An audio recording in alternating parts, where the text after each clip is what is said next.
If your sister's not invited, we're not coming either. That was the cold statement from my parents right before my wedding day, a sentence sharp enough to shatter anyone's joy. To me, it was not just a threat to miss an important ceremony, but a knife twisting into a scar that had marked me for 20 long years. All my life, my parents shielded my sister, excusing every cruel thing she did, while I became the target for her bullying. Even when I was in pain or humiliated, all I ever heard was, "She's just joking." Standing at the threshold of marriage, I should have been thinking only about the happiness ahead of me, but those words dragged me back to every moment I was dismissed. And I wondered, have you ever been forced to choose between peace for yourself and the toxic expectations of your family?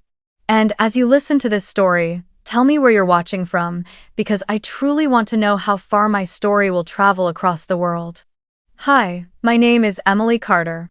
I was born and raised in the suburbs of Cleveland, Ohio, in a family of 3 siblings. My older sister, Vanessa, is 2 years older than me and was seen by my parents as the star, simply because of her striking looks and outgoing personality. My younger brother, Michael, 3 years younger than me, was the only one in the family who often witnessed and understood what I had to endure. And then there was me, the middle child, always overlooked, existing like a shadow in the very home that was supposed to protect me. I remember so clearly how my childhood felt like a stage where only one person was ever allowed to shine, Vanessa, while I was nothing more than the blurry backdrop. Every birthday that should have been a joyful day filled with love and attention turned into an opportunity for her to showcase her cruel brand of humor. When I was 7, as everyone sang and I leaned forward to blow out the candles, Vanessa deliberately let the cake slip to the floor. Frosting and crumbs scattered everywhere. My friends burst into laughter, but it wasn't the kind of laughter that felt good. I stood frozen, my face burning with shame, while my parents only waved it off. "She's just playing around, don't make such a big deal."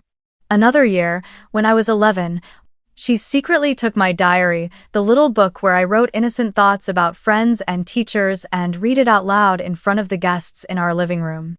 I burst into tears, yet once again the same refrain came. "Your sister's just having fun, don't be so sensitive." Vanessa was always indulged in ways that left me torn between jealousy and loneliness. She was signed up for jazz dance, piano lessons, and even acting classes. My parents proudly bragged about her performances and the new dress they bought for her school gala. As for me, I had loved painting since I was little, but I had to make do with borrowing old textbooks from the library or scraps of paper from my father's office. I never even dared to dream of attending a real art class, because every time I brought it up, the answer was the same. "That's just a hobby. It won't give you a future." Yet whenever Vanessa mentioned wanting to learn something new, my parents immediately found a way to make it happen. In their eyes, she was an investment, while I was nothing more than the bare minimum responsibility. My younger brother, Michael, was too little back then to fully understand the injustice. He would just sit and watch as Vanessa and I argued, never daring to step in. But as he grew older, he began to notice the blatant favoritism. Once, he whispered to me, "You're not wrong. I see it, Mom and Dad always side with Vanessa." Those words felt like a gentle touch on an old wound, a quiet confirmation that I wasn't crazy. I wasn't imagining things. The unfairness in our family was real. I still remember one memory that cuts as deeply today as it did back then. When I was 10, my school held an art contest with the theme The Dream House. I had spent the entire week working on it. Using every little crayon, I had to finish a picture of a house with a garden full of flowers and a room flooded with sunlight. To my surprise, I won first place, and the principal handed me the award in front of the whole school during assembly. For a child who had always been hidden in her sister's shadow, that moment felt like the first ray of sunlight breaking into my life. I ran home excitedly, clutching the certificate, desperate for my parents' praise. But the moment I opened the door, I heard my father's booming voice. "Vanessa was chosen as a cheerleader for the school team. She'll get to wear the uniform and cheer at the games." The whole family erupted in cheers. my mother already fussing over buying shoes and tailoring the uniform.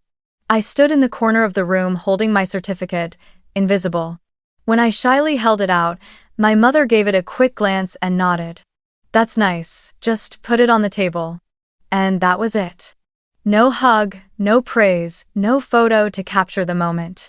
That night, I folded the certificate and tucked it into a drawer, listening as my parents and Vanessa chattered excitedly in the living room about her upcoming performance. I cried quietly, realizing for the first time with painful clarity that my achievements would never matter in this family. Every spotlight belonged to her, and I was nothing more than a faded silhouette in the background. Vanessa's shadow stretched across my childhood, swallowing even the smallest sparks of joy I tried to hold on to. That imbalance didn't just hurt me, it planted a lasting obsession deep inside me, the belief that I would never be good enough, that no matter how hard I tried, I would never earn recognition.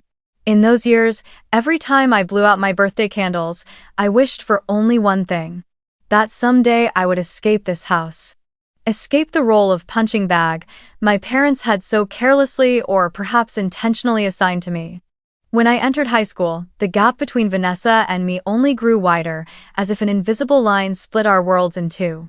Vanessa became popular from the very first year, not only for her striking looks but also because she was dating one of the school's most admired basketball players.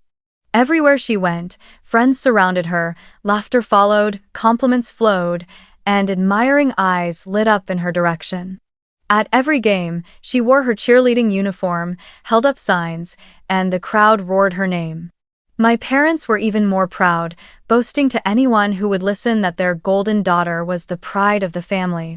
They covered the living room walls with Vanessa's photos, shots of her in her cheer uniform, posing with the basketball team, smiling at the autumn dance.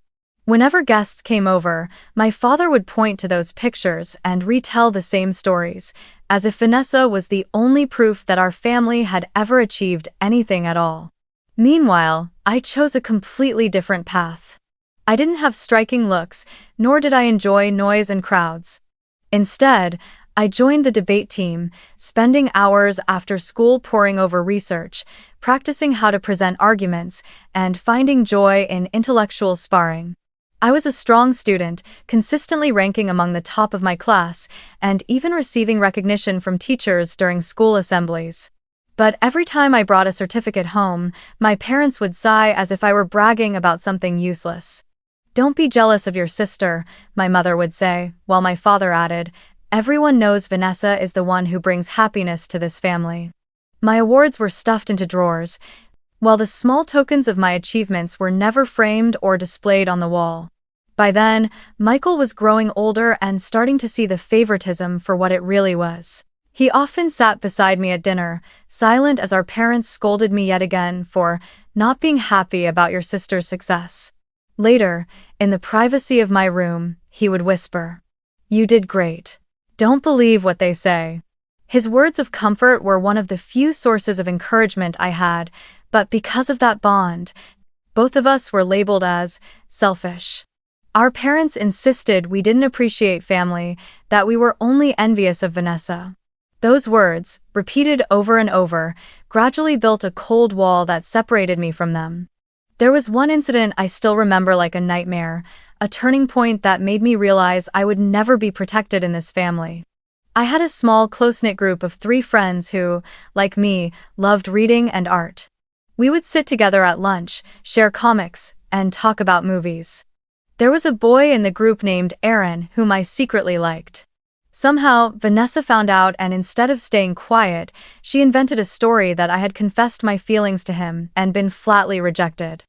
The rumor spread down the halls in a single day, so that when I walked into class, I heard suppressed giggles behind me and saw pitying or mocking looks turned my way. Aaron avoided me, and the little friend group gradually dissolved because no one could stand the awkward atmosphere. I remember the day I confronted Vanessa, my voice trembling as I asked, "Why did you do that?" She just shrugged and gave a contemptuous smile. "Oh, you're too sensitive. Who cares? It was just a joke." I went to our parents hoping this time they would understand. But my mother repeated the same line, Your sister was only joking, don't make a fuss. My father wore a stern face and said, don't be selfish, the family has enough stress already. I was stunned, realizing that justice did not exist in that house. Nobody cared how hurt I was, nobody wanted to know the truth. They only cared that the image of star Vanessa stayed bright, and it didn't matter if I became the punchline. Since then, I began to close myself off. I became afraid to make friends, reluctant to share, worried that anything I said could be turned into a weapon by my sister. I spent more time in the library, in the school art room, or sitting alone writing short stories. I found comfort in books, in characters who fought back and escaped being abandoned. Every night, I lay in my small room listening to Vanessa laugh with her friends in the living room, and I dreamed of the day I could get out of this house and live a life where no one looked down on me. High school taught me a bitter lesson. Sometimes family is not a place of shelter but a place that makes you small, that makes you doubt your own worth. Yet, within that darkness, a slow-burning flame was kindled inside me, the desire to leave and to redefine my life. And I knew that one day I would step out of Vanessa's shadow and never return to stand in the background for anyone again. The first turning point of adulthood came when we were both preparing to step into college. Vanessa, with all the praise and expectations showered on her by our parents, didn't score high enough to get into any decent university. Her academics had always been shallow, and the nights of partying along with afternoons spent on cheerleading left gaping holes in her record. When the official results came back, she was rejected everywhere. I remember that evening so vividly, the whole family sitting around the dinner table, the air heavy and suffocating. I thought my parents would be firm, that they would finally tell her to change her ways. But no. My father sighed and patted her shoulder. She just needs more time to find the right path. My mother nodded. College isn't everything. Vanessa will shine in her own way. Those words hit me like a punch in the gut, as if all the nights I had spent studying, never daring to skip a class, meant nothing. In stark contrast, my results were brilliant. I received an acceptance letter from Ohio State University, one of the rare moments in my life when I truly felt capable, worthy. I can still remember my hands trembling as I held the letter, my heart pounding with joy. For once, I hoped my parents would be proud of me. But when I brought the news home, instead of celebrating, they reacted in a way I could never have imagined. My mother frowned and said that going to school far away would make Vanessa feel abandoned. My father declared firmly, "You'll choose a school close to home. We don't want your sister feeling left behind." In that moment, all the excitement inside me vanished, snuffed out like a candle in a fierce wind. I protested, raising my voice at them for the first time. This is my dream. I've worked for years to earn this opportunity. Why should I have to sacrifice for her? But their response was anger. My father roared, "You're always defiant. You're always trying to divide the family. Why can't you think of others?" I froze, tears streaming down my face but unable to cry out. My mother sat there with a look of reproach, as if I were the one at fault. Vanessa, instead of showing shame, crossed her arms and smiled faintly, as if watching a play where she was the star and I was merely a troublemaker. Michael sat in the corner, silent for a long moment, then let out a bitter line. "One day I'll leave and go far away. I don't want to live in a house that turns white into black like this." My parents snapped at him to shut up, but I saw deep empathy in his eyes. At least I knew I wasn't completely alone. In the days that followed, I wrestled with the conflict inside me. On one side was the longing to live my own life. On the other was the burden of toxic family expectations. I realized that no matter how talented I was or what I achieved, my efforts would always be minimized, denied, or worse, used as proof that I was jealous. Meanwhile, every mistake Vanessa made, no matter how serious, had a reason to be forgiven and covered up. The scales in my family had never been balanced, and now I was certain they never would be. That night, I sat in my room staring at the Ohio State University acceptance letter on my desk. Those printed lines, which should have brought joy, only stirred a bitter feeling. I had done everything a child could do. Study hard, be diligent, avoid causing trouble. Yet, it turned out that it was never enough. The recognition from my parents, the thing I wanted most, had never come, and perhaps never would. I lay back on the bed, eyes fixed on the ceiling, and for the first time in my life, I whispered a promise to myself. One day I will leave this house, break free from this cycle of unfairness. I will define my own worth without needing any of them to confirm it. And when that day comes, nothing will stop me. The day I finally set foot on Ohio State University's campus, it felt like stepping out of a dark room and breathing fresh air for the first time. No more nagging, no more comparing looks, no more of Vanessa's shadow falling over every moment. I brought only a few old boxes, some drawings, and a handful of books, but inside I held what felt like an entirely new beginning. The dorm room was small, but it was the first private space in my life I could lock, hang the paintings I loved, play the music I wanted, and keep anyone from barging in to ruin it. In the beginning, I worried that I would feel lost, that no one would notice a shy girl so used to being pushed aside, but I was wrong. The professors here truly cared about their students. They listened and encouraged me to speak up. When I raised my hand in a literature discussion, no one laughed or mocked me. Instead, I received nods of recognition. That feeling was like discovering a pair of wings that had been broken for far too long. I quickly found a part-time job at the university library. The work wasn't glamorous, shelving books, helping students check materials in and out, sometimes staffing the computer desk. But I loved the quiet rows of shelves, the smell of old paper, and the soft whispers of turning pages. In that space, I felt useful, trusted, and responsible. The manager, Mrs. Cooper, once told me, "You have a sharp eye. Everything you organize is in perfect order. Keep this up, and wherever you work in the future, people will value you." A simple compliment, yet it carried more weight than anything my parents had ever said to me. Outside of classes and work, I joined the writing club. At first, I only intended to sit quietly and listen, but after a few sessions, I gathered the courage to read one of my short stories, a tale about a girl swallowed by her sister's shadow but still struggling to find her own light. When I finished reading, the room fell silent for a few seconds, and then came a wave of applause.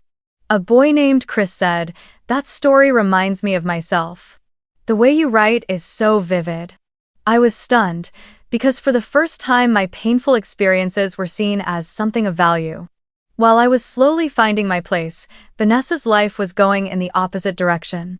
After failing to get into university, she enrolled in a few community college courses around Cleveland but dropped out of each one before finishing. Sometimes she complained the classes were boring, other times that the professors were too strict, or that the schedule didn't suit her. Yet my parents defended her endlessly. They told the neighbors that Vanessa was finding her path, that she just needs more time. Once, when I came home for a visit, I overheard my mother bragging to my aunt. "Vanessa isn't ordinary, she's carefully weighing her future options." I wanted to laugh, but the sound caught in my throat and turned into a heavy sigh of resignation. In the first few breaks, I still forced myself to go home, carrying a fragile hope that my parents would be different, that they would be proud to see me growing into an independent adult. But everything was exactly the same. At every meal, the conversation revolved only around Vanessa, what job she might try next, what plans she had with friends tomorrow. When I mentioned my library job, my mother only gave a half-hearted nod. "That's fine, as long as you don't neglect your studies." When I spoke about my short story being published in the student magazine, my father dismissed it with, "Not as practical as getting a real job." Meanwhile, all Vanessa had to do was say she wanted to take a makeup class or join a new dance group, and their eyes lit up as if she had just announced plans for a multi-million-dollar company. By then, Michael was in high school, and his dissatisfaction was becoming clearer. During one of my visits, he whispered, "You were right to study far away. It's suffocating here." He promised that once he was old enough, he too would leave, refusing to be tied down like Vanessa. Hearing him say that broke my heart, because both of us had to dream of escaping the very place that should have been our safest home, our family. Gradually, I chose not to go back at all. During holidays, I stayed in the dorms, joined friends, or took extra shifts at the library just to avoid sitting in that house soaked in favoritism. I knew my parents complained that I was distant, but I didn't care anymore. In truth, being far away made me feel calmer. Sometimes distance from toxicity is the closest you can be to yourself. College was not just an academic path, it was a journey to rediscover my worth. Every essay that earned praise, every story that drew applause, every paycheck I received from the library, all those small things pieced together like shards of a mirror, showing me that I truly existed, that I truly mattered, and that I was not just someone else's shadow. I began to believe that maybe, one day, I would break free completely from the painful cycle my family had created. And from that moment, the roots of a new life began to take hold inside me. I met David Miller in my sophomore year at a technology seminar I only attended because a friend from the writing club dragged me along. David had already graduated and was working as a software engineer in Pittsburgh, but he often came back to campus for career events to support students. My first impression of him wasn't his appearance, it was the way he listened. In a room buzzing with noise, David paid close attention to every question, every comment, and when he responded, he never rushed or boasted. His calmness felt like cool water flowing through a mind long used to the heat of ridicule from my sister. We began talking, then dating, and within a few months, I realized I was experiencing something I never had before. A relationship where I was valued, not a blurred shadow of anyone else. David was kind in a quiet way. He remembered every little detail I told him, from the kind of coffee I liked to the book I hadn't finished reading. He never interrupted me when I spoke, never belittled the small successes I hesitated to share. When I told him about my short story being published in the student magazine, he didn't just congratulate me, he printed a copy, framed it, and hung it in his office. It was the first time I had ever seen my work honored as something to be proud of. Our relationship progressed naturally, until that Thanksgiving when David suggested coming with me to Cleveland to meet my family. I hesitated. All the memories of Vanessa and my parents flooded back like dark clouds. But I didn't want to hide that part of my life from David, nor did I want him to think I was ashamed of my family. So I agreed. When we arrived, the atmosphere in the house was unchanged. Vanessa was already standing in the living room, her face lit with the kind of eagerness that hinted at mischief. When I introduced David, he shook hands politely and smiled warmly. My parents smiled too, but I noticed how their eyes lit up when they looked at him, so different from the indifference they usually showed me. For a moment, I thought maybe things would be fine. But I was wrong. At dinner, while everyone was talking about work, Vanessa suddenly gave a mocking laugh and said loudly, "Emily has a boyfriend? That's surprising. Remember back in high school when I spread the rumor that Aaron rejected you and you cried your eyes out? Who would have thought you'd show up now with a handsome engineer?" The table went silent. My face flushed, my heart pounded, and it felt like my childhood shame had been dragged into the open in front of the man I loved. I waited for my parents to step in, to at least tell Vanessa to stop. But my father only gave an awkward chuckle, and my mother muttered the familiar line, "Don't be so sensitive, Emily, she's just joking." I went numb. After all these years, the refrain had never changed. I kept my eyes down on my plate, swallowing humiliation with each bite. But David didn't stay silent. He turned to Vanessa, his voice calm but firm. "I don't find that funny. In fact, I think it's a little disrespectful to turn someone's past into a joke." Vanessa glared, ready to argue, but David simply turned back, took my hand, gave it a gentle squeeze, and continued eating as if nothing had happened. Without raising his voice, he still made me feel protected. Later, as we walked outside through the neighborhood, I was both embarrassed and anxious. I asked, "Are you disappointed? I warned you, but I was afraid you'd feel ashamed of me." David stopped, looked straight into my eyes, and said, "Emily, you have nothing to be ashamed of. You don't deserve to endure that. The way they treat you says nothing about your worth. I see you as someone who deserves respect, and you need to believe that too." His words, simple yet powerful, felt like a seed planted deep within me. For so many years, I had convinced myself that I had to endure, to stay quiet just to keep the peace. But David showed me another possibility. I could refuse, I could choose not to be trampled. I could build a life where no one had the right to extinguish my light again. That night, lying in my old room, I listened to Vanessa's laughter drifting up from downstairs. But this time, instead of feeling small, I began to imagine a different future, a future where I wouldn't sit in this house waiting for my parents' approval. I would follow my own path, with someone who saw me as enough, like David. And that thought gave me a peace I had never known. 5 years together passed faster than I could have imagined. We graduated, weathered the ups and downs of early adulthood, and learned to listen and heal the wounds my childhood had left behind. One late autumn afternoon, as golden leaves blanketed the park in Pittsburgh, David suddenly knelt beside the wooden bench where we always Saturday. He opened a small box. Inside was a ring sparkling but not ostentatious. I choked up as he spoke. "Emily, I want to build a real family with you. A family where no one is left behind, no one is belittled." Tears streamed down my face as I nodded, overwhelmed with happiness. The wedding planning began soon after. David and I dislike extravagance, so we chose a small ceremony by the shore of Lake Erie, where the wind carries the salty scent of the water and the sunset paints the lake in gold. We wanted an intimate service with close family, dear friends, and people who genuinely wished us happiness. But from the moment I started writing the guest list, I knew I would have to face a familiar storm, the name, Vanessa Carter. I thought about it a lot, but every time I imagined Vanessa smirking, mocking, or trying to ruin our special day, my chest tightened. I did not want the happiest day of my life overshadowed by the long-running pranks that had haunted my childhood. In the end, I made a firm decision. I would not invite my sister. When I told my parents, I thought at least they would listen to my reasons. They did not. The moment I spoke, my mother slammed her hand on the table. "Emily, are you out of your mind? This is family. How can you exclude your sister from such an important day?" My father's voice hardened. "If you don't invite Vanessa, then we will not attend either. Family must be complete. No one gets left behind." I stood there shaking, trying to explain. For years she has hurt me. I cannot bear the thought of her turning the wedding into her stage. But my parents would not hear it. In their eyes, I was the one causing division, the selfish child daring to oppose the wall of injustice they had built for 20 years. That night, I could barely sleep.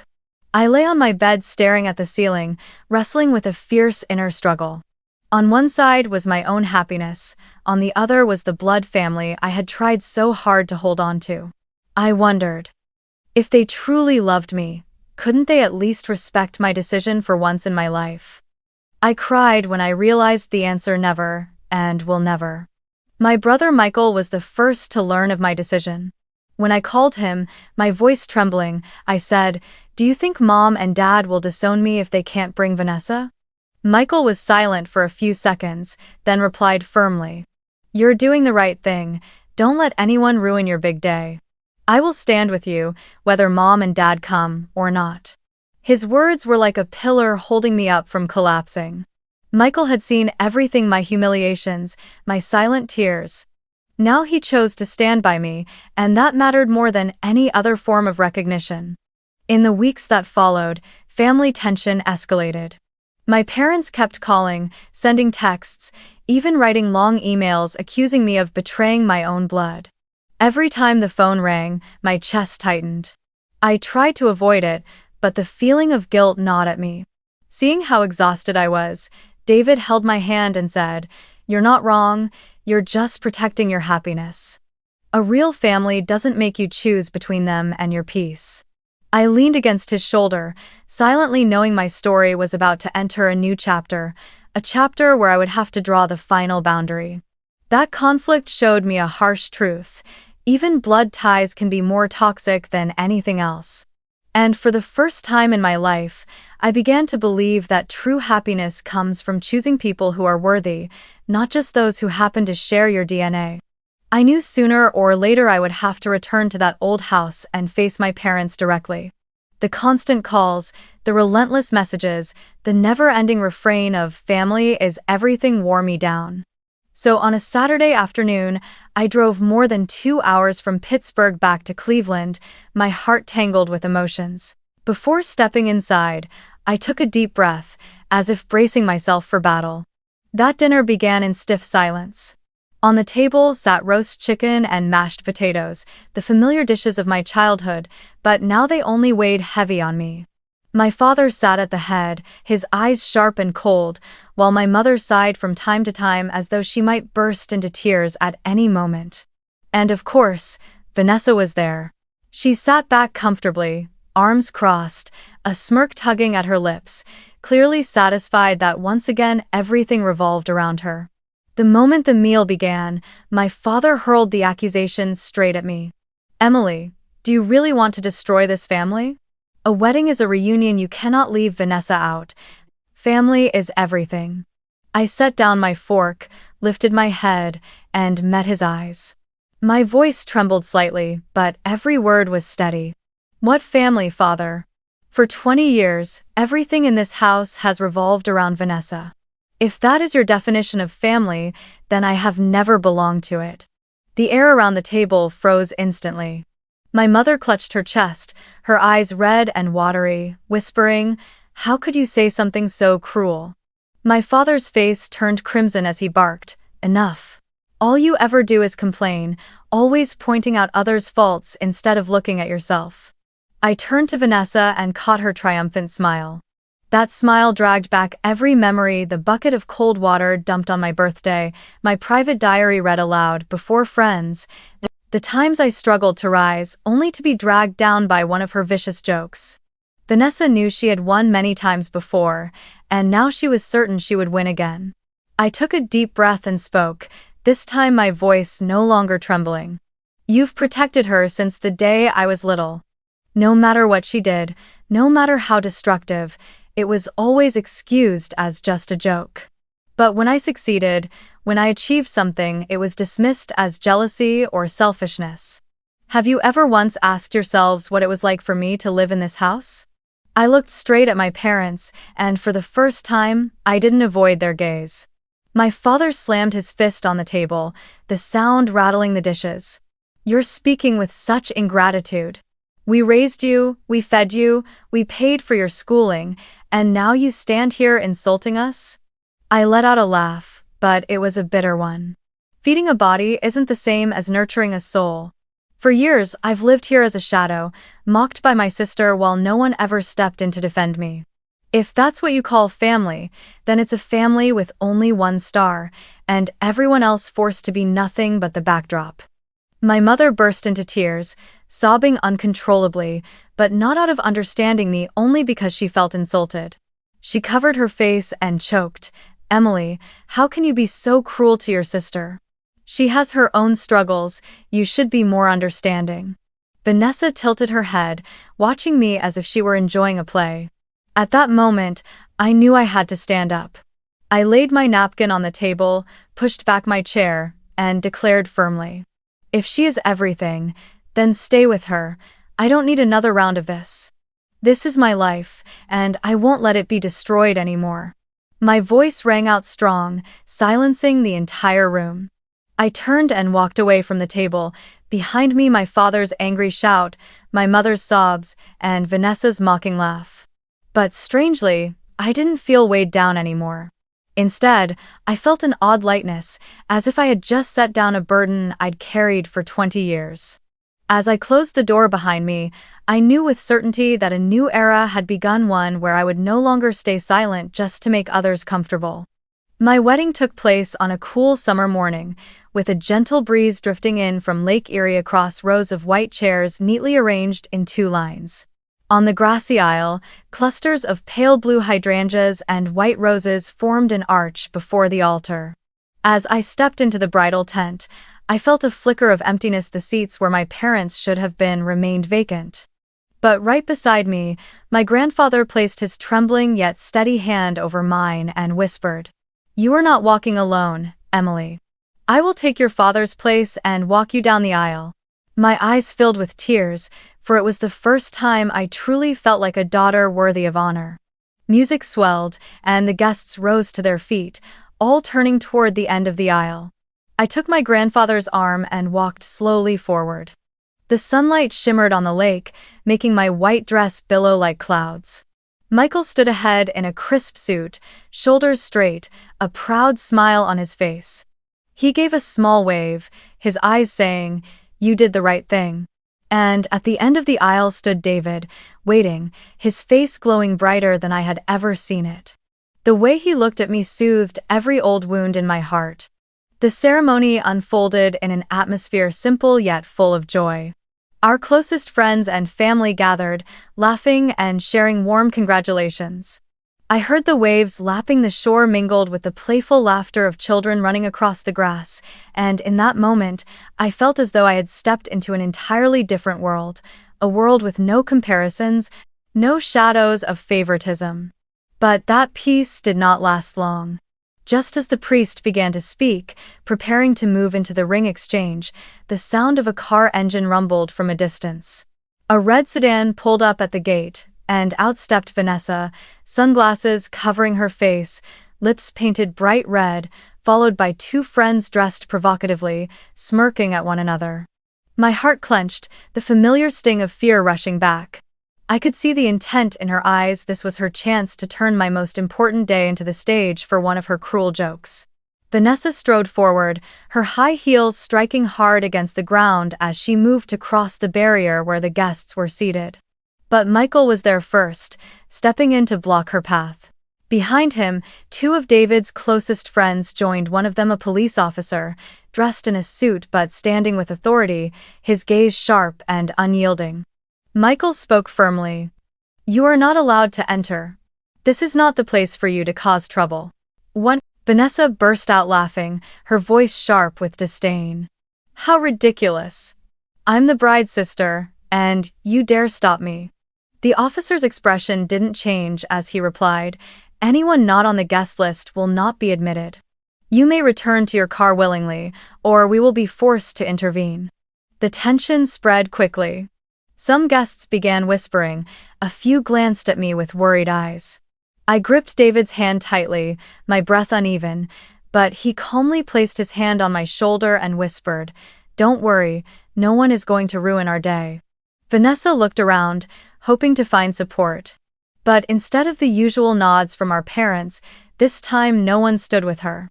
My mother and father had chosen to stay home in protest of me, and now Vanessa was completely alone. Her face shifted from arrogance to anger, and finally she let out a bitter laugh. "Fine, let's see how long your happiness lasts." With that, she turned sharply, her heels striking the ground in cold, hard clacks, as she climbed back into her car and sped off in a cloud of dust. Her two friends scrambled after her. In that moment, I exhaled in relief. Michael turned back, took my hand, and his eyes shone with pride. "I promised I'd stand by you, and today I did." Tears welled up as I smiled, thanking him for always being my anchor when the rest of the world turned away. The ceremony continued, this time without a single interruption.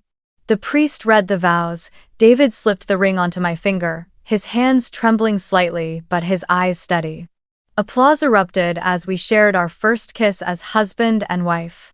My grandfather wiped away tears, Michael clapped with all his strength, and our friends cheered so loudly that the lakeside seemed to glow with the music of happiness. When the reception began, I looked around and saw genuine smiles, no pretense, no shadows cast by anyone else. I saw Michael laughing with friends, my grandfather being gently led onto the dance floor by younger relatives, and David never letting go of my hand as though afraid of losing me. And I realized then that I had been right to choose carefully who would stand beside us on this day. As night fell and the golden lights shimmered on the surface of the lake, I stood with David gazing into the distance. He whispered, "See, Emily, this is what real family looks like. Family isn't just blood, it's the people who choose to love and respect you." I rested my head on his shoulder, letting tears fall, but this time they were tears of joy. That day, my parents weren't there. But I no longer felt empty. Because I had finally overcome my deepest fears, the fear of being dismissed, overshadowed, unrecognized. And when I said, "I do," by the windswept shore of the lake, I knew I had officially left the past behind and begun a new journey filled with light. After the wedding, I thought everything would finally settle down, but it didn't. Just 2 days later, my phone lit up again and again with long messages from my mother. The very first line left me frozen. "You have shamed this family. You owe us an apology." Not just one, but dozens of messages followed, all repeating the same accusations. That I was unfilial, that I had made my parents the subject of neighborhood gossip, that I had humiliated them by daring to exclude Vanessa. I read them all, but I didn't reply. For perhaps the first time in my life, I chose silence as a way to protect myself. Michael received his share of blame as well. He told me during a brief call, "Mom called me a traitor for standing with you. Dad said I'm no longer his son." His voice was heavy, but not trembling. "I'm used to it now. At least I know I did the right thing." After that call, Michael blocked their numbers and cut off contact completely.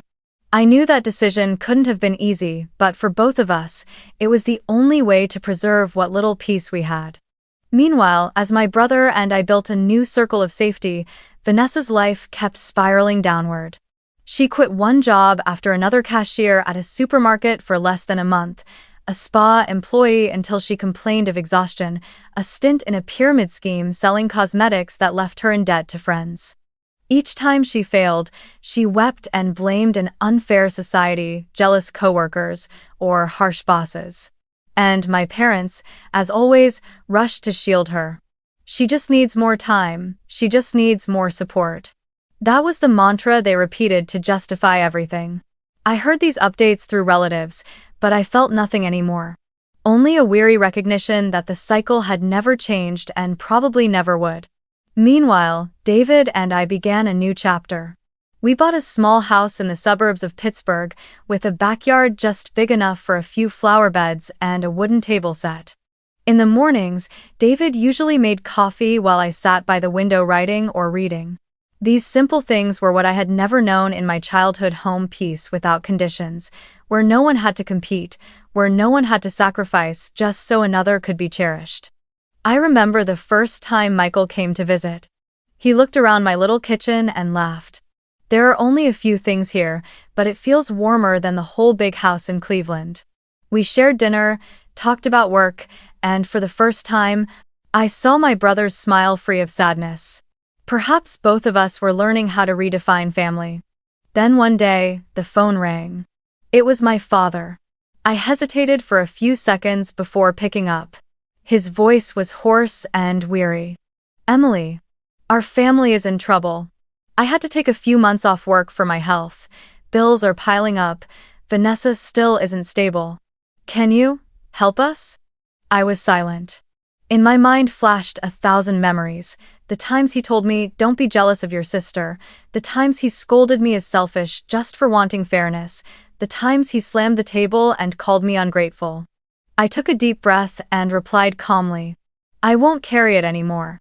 I hope you recover soon, but I will not continue enabling her bad choices." On the other end of the line, silence stretched for a long moment. Finally, I heard my father's heavy voice. "You've changed." I let out a small laugh, not a mocking one, but a laugh born of the realization that I had truly stepped out of the old cycle. "Yes, I have changed. And I have to be this way." I hung up, my hands no longer trembling as before, only a relief like someone who has set down a long-carried burden. In the months that followed, I received a few more messages from my mother, all the same familiar reproaches. That I had abandoned the family, that I was the reason they were falling apart. I did not reply. My phone grew quieter than it had ever been, and I recognized that quiet as a form of peace. My parents still had Vanessa to care for, to hope for, to deceive themselves with. As for me, I had finally chosen a different path. Life with David settled into a steady rhythm. I kept writing, entered a few small contests, and won some awards. He advanced in his career. We traveled, built simple rituals together. Evening walks, weekend cooking, inviting friends over for barbecues. Those joys my parents would never know, because they chose to view me through the lens of the betraying child. But I no longer felt pain. What steadied me most was seeing Michael find his own path. He received a scholarship to a university out of state, and on his very first day of classes, he called me, his voice brimming with confidence. "Sis, I've finally gotten out." I smiled through tears, knowing that even if, in our parents' eyes, they had lost 2 children, the truth was that we had finally found ourselves. And in quiet moments, sitting in our little house in Pittsburgh, I often thought about my father's old saying, "Family is everything."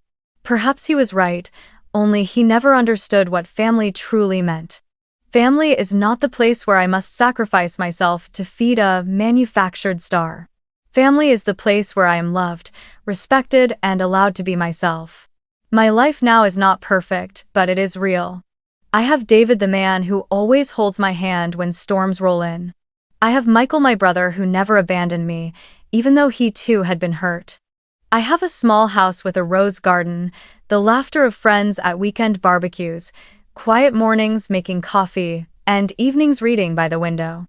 That is the family I chose, a family built on love, respect, and peace. And I know the long journey filled with tears has finally led me here to a place without the shadows of comparison, without my sister's mocking laughter, without my parents' reproachful stares. What remains is me, alongside the people who truly love me, and a wide-open future ahead. I have chosen my new family, one of love, respect, and peace. And for the first time in my life, I feel truly free. If you are watching this story and feel a familiar ache in your chest from old memories, know that you are not alone.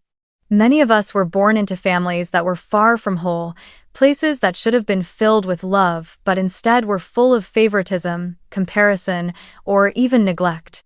Those wounds can make you doubt your own worth.